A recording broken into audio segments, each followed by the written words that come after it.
Ba-ba-ba. Welcome to another episode of Virtual Book Club for Scott Adams' book, How to Fail at Almost Everything and Still Win Big. We're doing chapter 3 today, Passion is Bullshit. As a quick reminder, you can get the master list of all the videos for each of the chapters on my X profile or on there's a playlist on my YouTube channel as well. So let's dig in. This is one of my favorite chapters. So, as a quick overview, as a reminder, this is not a read along. I will have expected you to do the reading before you hop into the video, but I will give you a little bit of a flavor of the chapter before we dig in. So, in this chapter, Scott talks about how passion might be bullshit, and he talks about some interesting stuff that we're going to get into. I'm going to pull out some highlights and look forward to hearing your thoughts as well. So, kicking off very beginning of the chapter here, you often hear advice from successful people that you should follow your passion, and that sounds perfectly reasonable. I mean, it really does. How many times have you heard, like, oh, if you find something you love, you'll never work a day in your life? It's like, that sounds great. Like it's advice that, I remember hearing this advice as a younger person, and it's just kind of that head nod advice where you nod your head and you're like, okay, yeah, that sounds right. I think where people get into trouble is this faulty assumption ends up just being an operating system for which they view their entire professional life. And I think in many cases, of course, I'm a little bit more entrepreneurially minded. You kind of hear that, you should find your passion. You should do something that you love. And some people can take that as, hey, I need to, I don't know, start a Etsy store where I sell like reused beads. It's like, no, maybe probably can't make a living from that. I don't know. Maybe there are some excellent bead salesmen out there. But that can lead you into some territory where you're following things that you have a lot of fire for, but may just not economically work out.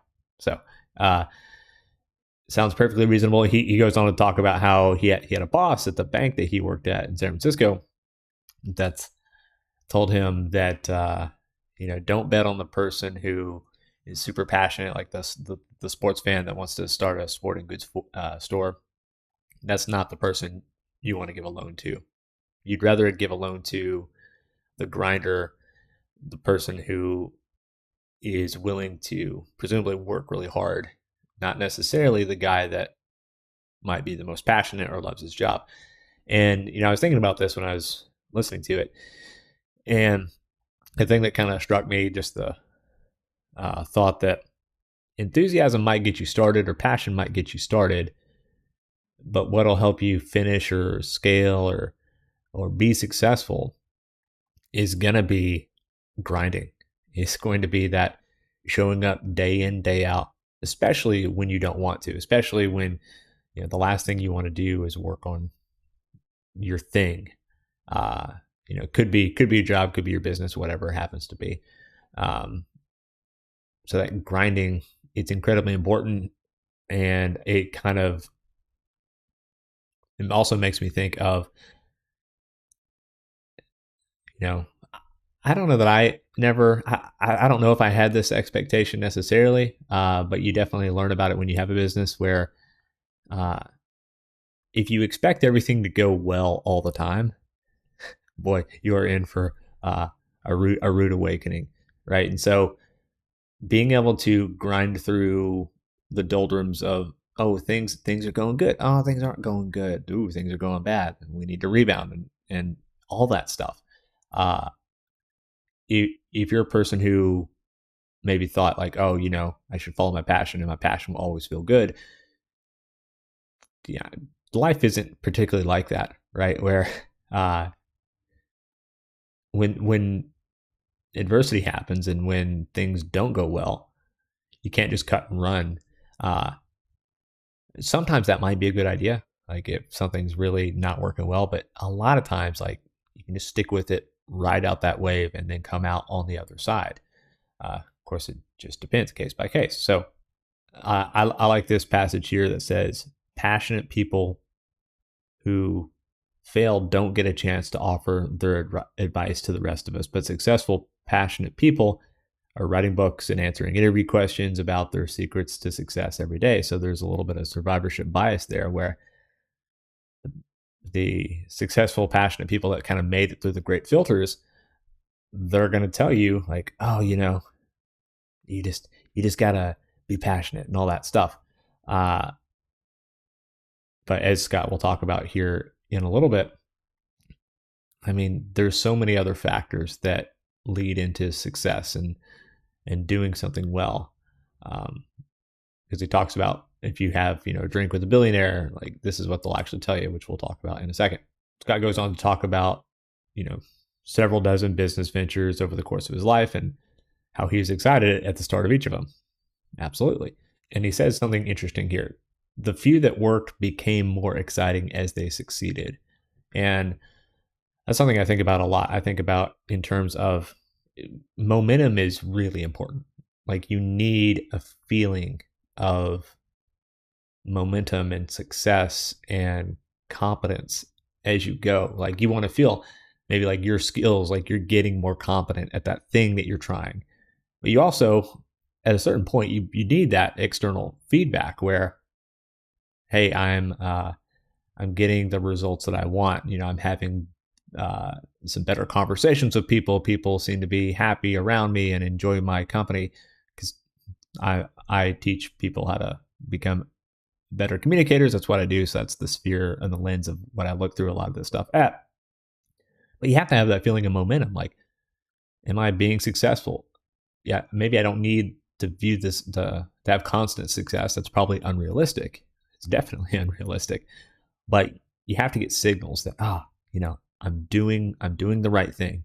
Just little pulses of sonar out in a deep dark ocean that says, hey, you're on the right track. You're on the right path. That's huge. And so it totally makes sense that the ventures that worked became more exciting as they succeeded. So I can't remember where I heard the quote, you bring your passion with you. I think that's a lot more accurate than just do something that you're passionate about. Once you start succeeding, you're going to like it a lot more because you're succeeding. It becomes a self-fulfilling prophecy.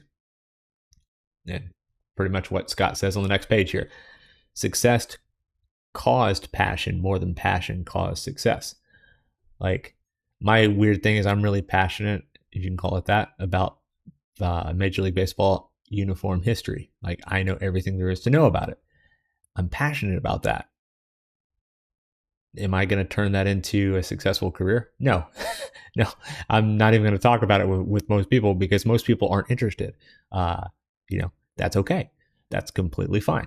But what I am successful at is helping people improve their communication skills. And as I've gotten better at that, and you see the results and the feedback you get from clients, or whatever happens to be, that causes you to be more fired up. Like when I get off the call with a client and, we've had a great time, and I can tell that I moved the needle, like I'm really fired up in those moments.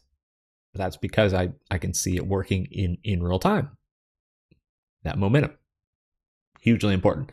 So down here at the bottom here, the passage, if you ask a billionaire the secrets of his success, he might say it's passion, because that sounds like a sexy answer that is suitably humble. But after a few drinks, he'd probably say his success was a combination of desire, luck, hard work, determination, brains, and appetite for risk. That's completely accurate, right? So think about if you have like close friends that are successful, what do they tell you is the keys to their success? They probably will literally tell you, like, or you'll just know because you'll be around them, like, yeah, he worked 16-hour days for 5 years. And there's also a little bit of luck. But that luck was probably easier to come by because he put in a lot of hard work and he showed up in more places. And so it was easier to get lucky. This brings up a really good point that makes me think of I heard somewhere that I think there was someone who had gotten in really good shape, and she would get asked, "Oh, what's your secret?" Uh, and she would initially try to tell people like her, diet and exercise routine, but their eyes would kind of glaze over, and then people would largely sort of jump into excuse making mode, like, "Oh, that would never work for me because I love carbs," or whatever it is, right? Uh, and so she she started saying something along the lines of, "Oh, I just eat right and work out." And sometimes people default to the easier answers, and so because the more complex answers that are more true, people maybe aren't as fired up to hear how the sausage is made. Like, oh yeah, you got to get up at 6 a.m. You got to work 16-hour days for 5 years to be successful in what I did. And there's also some luck involved. People don't necessarily want to hear that. Now, to be clear, probably the people that are really up for it, that are really in it to win it, that have that grit and that grind set, if you will, they probably do want to hear that. And they're like, okay, well, if that's the price of admission, that's what I'm going to do.